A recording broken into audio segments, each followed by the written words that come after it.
And without wasting any time मैंने entry भी ले ली थी। एक क्वेश्चन ऐसा आया था कि मतलब कोई मैं लेकर गई थी बस एक admit card, Aadhaar card, because वो उतरवा देंगे तो उसका कोई फायदा नहीं है, क्या पता जरूरत पड़ जाए तो उसके लिए ले जाओ, उसमें कोई बुराई नहीं है। ऐसे भी क्वेश्चंस थे उसमें। एंड मैं ना एग्जाम के बीच में वॉशरूम गई थी।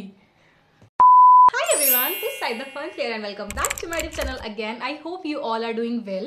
So today I'm going to share with you all my review of SSC CHSL examination 2025 जो अभी रिसेंटली मेरा एग्जाम 18 ऑफ नवंबर को हुआ है। So जिसे बिल्कुल भी नहीं पता है कि SSC होता क्या है तो उसके लिए मैं थोड़ा सा बता देती हूँ कि SSC होता है स्टाफ सिलेक्शन कमीशन, जिसके अंदर बहुत सारी सेंट्रल गवर्नमेंट्स की जॉब्स आती है, वैकेंसीज निकालते हैं लोग।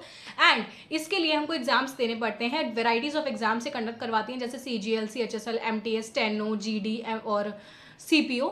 सो हर एक एग्जाम के लिए अलग अलग क्राइटेरिया होता है, क्वालिफिकेशंस होती हैं। सो जैसे CGL होता है उसके लिए आपको ग्रेजुएट होना कंपलसरी होता है। इसमें 2 एग्जाम्स होते हैं, Tier 1 and Tier 2, like prelims और मेंस। उसके बाद ही आपका सिलेक्शन होता है। कुछ जॉब्स होती हैं नॉन डेस्क जॉब्स और कुछ जॉब्स होती हैं desk jobs.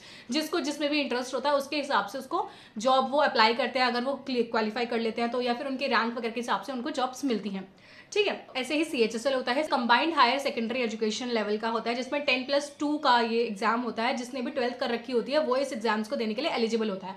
So I am a graduated person, तो मैंने CGL का भी अभी रिसेंटली एग्जाम दिया है एंड अब मैंने CHSL का 18 ऑफ नवंबर को एग्जाम दिया है। तो I am going to share with you all कि मेरा एग्जाम कैसा आया था, कहाँ पे मेरा सेंटर पड़ा था, क्या टाइमिंग्स थी, कैसा मतलब वहाँ का एनवायरमेंट था, कैसी फैकल्टी थी, everything I just wanted to tell you. Okay, so मेरा एग्जाम फर्स्ट शिफ्ट में ही था, 8:30 का मेरा रिपोर्टिंग टाइम था, 9:30 बजे गेट बंद हो जाते हैं। तो मैं एग्जाम सेंटर पे पहुंची थी, मेरे घर से 12 किलोमीटर दूरी था एग्जाम सेंटर, तो हम पहुंच गए थे अच्छे खासे टाइम पे। 10 बजे से पेपर था, 11 बजे पेपर ओवर था। मैं अपने घर से निकल गई थी टाइम से, क्योंकि मार्जिन बहुत इंपॉर्टेंट होता है। तुम्हें ना पहले ही पहुंचना चाहिए सेंटर पे, क्योंकि कुछ भी हो सकता है वहाँ पे जाके, कोई पता नहीं है भाई कब पहुंचो, ट्रैफिक कितना है। तो बी अवेयर कि तुम पहले ही निकलो, 1 घंटा पहले वहाँ पहुंच जाओ। तो मैं तो भाई 8:30 बजे करेक्ट पहुंच गई थी and without wasting any time मैंने एंट्री भी ले ली थी। मैं लेकर गई थी बस एक एडमिट कार्ड, आधार कार्ड, मतलब वो मेनली ये होता है कि तुम जिस पे तुम्हारी डेट ऑफ बर्थ मैच हो, चाहे आधार कार्ड हो, चाहे पैन कार्ड हो, चाहे 10th-12th की मार्कशीट हो, कुछ भी ऐसा डॉक्यूमेंट जिसमें तुम्हारी डेट ऑफ बर्थ तुम्हारे एडमिट कार्ड वाली डेट ऑफ बर्थ से मैच करनी चाहिए, वो डॉक्यूमेंट लेके जाना। तो मैं अपना आधार कार्ड लेके गई थी एंड 2 फोटोग्राफ्स भी लेके गई थी। हालांकि फोटोग्राफ की जरूरत नहीं होती है, बट बाई चांस की बात है कि क्या पता जरूरत पड़ जाए तो उसके लिए ले जाओ, उसमें कोई बुराई नहीं है। अगर नहीं हो जाएगा तो तुम्हारे पास ही रहेगा, उसमें कोई दिक्कत नहीं है। एंड मेक श्योर कि तुम बहुत ज्यादा कंफर्टेबल कपड़े पहन के जाओ, ज्यादा ओवर कपड़े ना पहन के जाओ, बिकॉज वो उतरवा देंगे तो उसका कोई फायदा नहीं है। एंड क्लेचर वगैरह बालों में मत लगाना, क्योंकि वो निकलवा के फेंक देंगे। एंड बेल्ट भी नहीं लगानी है, बेल्ट भी वो निकलवा के फेंक देते हैं। तो वो सारी चीजें मत लेकर जाना, मत पहन के जाना। एंड शूज भी मत पहन के जाना, बिकॉज हम लोग शूज पहन के गए थे। मेरे खैर बहुत बहुत थिन सोल्स वाले शूज थे तो उसको अलाउ कर दिया था। जो थिक सोल्स वाले थे उनको अलाउ नहीं होता है, तो उनको भी मत पहन के जाया करो। एंड वो जूते वूते उतरवा के फिर भी उन्होंने चेक वगैरह पूरा किया था। ठीक है, एंड मेटल की कोई भी चीज़ नहीं पहन के जानी है, क्योंकि मेटल की चीज़ पहन के जाओगे तो या तो निकलवा देंगे या तो उस पर टेप वगैरह लगवा देते हैं। तो ये सारी चीज़ें थी जो मतलब इंस्ट्रक्शंस के अकॉर्डिंग मैंने तुम्हें बताई हैं एंड जो मैंने भी फेस करी वहाँ पे जाके। तो इसमें तो हालांकि मैं कुछ पहन के भी नहीं गई थी, ऐसा कुछ मेरे पास मतलब इयरिंग्स वगैरह मैं पहन के नहीं गई थी एंड क्लोथिंग भी मेरी नॉर्मल ही थी। बस हाथ शूज़ थे मेरे पास तो उन्होंने उतरवा के चेक कर लिए थे।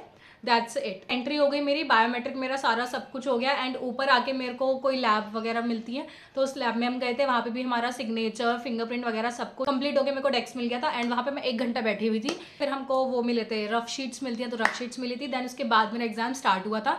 हालांकि हर एक सेक्शन में जैसे 4 सेक्शन होते हैं, इंग्लिश का होता है, जनरल नॉलेज का होता है, मैथ्स का होता है एंड रीजनिंग का होता है। हर एक सेक्शन में 25 क्वेश्चन होते हैं, नेगेटिव मार्किंग 0.5 की होती है। हर एक क्वेश्चन गलत होने पर 0.5 मार्क्स आपके कट जाते हैं एंड ठीक हो जाते हैं तो 2 मार्क्स आपको मिल जाते हैं।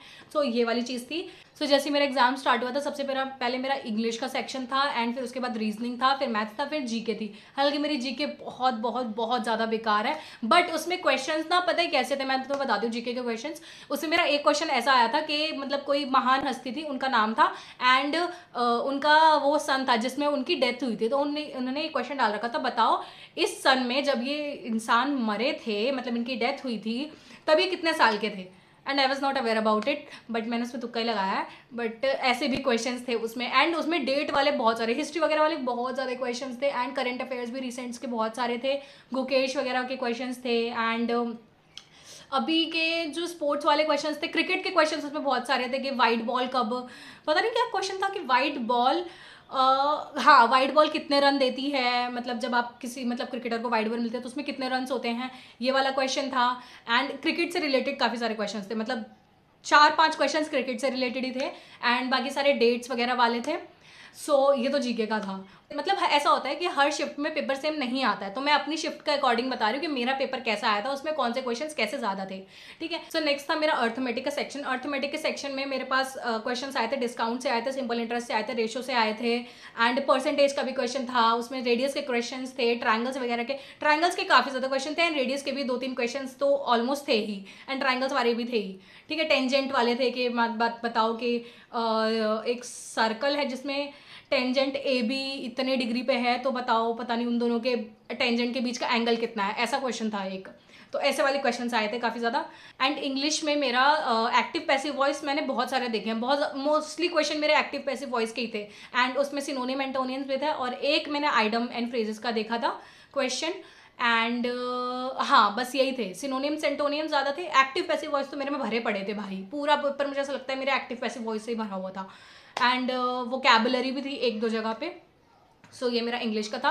एंड रीजनिंग में मुझे पता है रीजनिंग में 2-4 जगह डाउट लगा क्योंकि रीजनिंग में ना कहीं कहीं पे डिस्काउंट वाला क्वेश्चन आ गया था, तो मुझे लगा क्या पता इन्होंने मतलब होता हो रीजनिंग में ऐसा वाला क्वेश्चन, बट ठीक है ज़्यादा नहीं था, मतलब 1-2 ही था डिस्काउंट वगैरह का क्वेश्चन, उसमें देखा था मैंने किया भी था क्योंकि डिस्काउंट मुझे आता था। एंड 1 घंटे का टाइम होता है, 1 घंटे के टाइम में आपको सारे क्वेश्चन 100 क्वेश्चन होते हैं, 100 में से जितने आप कर पाओ उतने आपको करने होते हैं, मैक्सिमम जितने आपको आते हैं उतने आप कर दो। एंड ऑनेस्टली मैं बताऊँ तो ये पेपर मॉडरेट ही था, इतना ज़्यादा मतलब बहुत ज़्यादा हाइपर हार्ड नहीं था, नॉर्मल मॉडरेट ही था। जिसने अच्छा खासा पढ़ा होगा वो अच्छा खासा करके आ जाएगा, स्कोर कर लेगा, ऐसी बात नहीं है। मतलब ये बहुत फॉर्म बनाते हैं ना, बहुत हार्ड आता है पेपर, बहुत हार्ड आता है। ये मेरी शिफ्ट वाला तो इतना ज़्यादा हार्ड नहीं था, मतलब था मॉडरेट लेवल पे था, जिसने पढ़ा होगा वो डेफिनेटली कर देगा। एंड मैं ये भी नहीं बोलूँगी कि इजी था, कि इजी भी नहीं होता है, मॉडरेट था पेपर ऑब्वियसली। एंड फैकल्टी की बात करूँ मैं कि वहाँ पे जो इन्विजिलेटर्स वगैरह थे वो कैसे थे, वो भी बहुत सही थे, फ्रेंडली थे, उनसे जो भी चीज़ पूछोगे वो ईजिली बता देंगे तुमको, लाइक पेपर नहीं जो और चीज़ें हैं कि भाई वॉशरूम कहाँ है, शीट्स मिलेंगी या नहीं मिलेंगी, बायोमेट्रिक कहाँ होगा ये। एंड ऑनेस्टली बताऊँ मैं ना एग्जाम के बीच में वॉशरूम गई थी, बट मेरे को अलाउ कर दिया था कि मैम इमरजेंसी है, तो मैंने कहा हाँ सर इमरजेंसी है, तो मैं गई थी वॉशरूम। देन उसके बाद वॉशरूम से आने के बाद मेरा बायोमेट्रिक हुआ था, तो बायोमेट्रिक होने के बाद मैं सीपी पैची थी। एंड एग्जाम सेंटर भी मेरा काफ़ी अच्छी जगह था, वहाँ पे मेरी एंट्री वगैरह भी बहुत अच्छे से हो गई थी, नो डाउट कोई भी मेरे साथ इशू नहीं हुआ था इस एग्जाम में। एंड इससे पहले मैंने CGL भी दिया था, उस वो भी से मतलब मेरा CGL एंड CHSL दोनों का एग्जाम सेंटर इस बार सेम ही था, इस बार क्या पहली बार ही सेम ही था, तो मेरे को कोई प्रॉब्लम नहीं हुई थी एग्जाम देने में, अच्छे से मेरा एग्जाम हो गया था, अच्छे से सब कुछ था एंड एग्जाम भी अच्छे से हो गया था मेरा। So that's all about the exam review of mine जो मैं अभी 18 नवंबर को देकर आई हूँ। सो अगर जिसका भी आगे एग्जाम होने वाला अगर वो वीडियो देख रहा है तो I hope it will be help you some points पे। So and best of luck to all of the aspirants जो एग्जाम देने वाले हैं एंड जिन्होंने दे दिया उनको तो पता ही होगा एग्जाम कैसा आता है। So this is all about the video, thank you so much for watching and keep supporting, press the bell icon when you subscribe, like share comment. And अगर कोई क्वेश्चन या क्वायरीज हो तो कमेंट बॉक्स में डाल देना, अगर हो सकेगा तो मैं आंसर कर दूंगी अगर मुझे पता होगा तो। सो बस आज के लिए इतना ही, thank you so much for watching.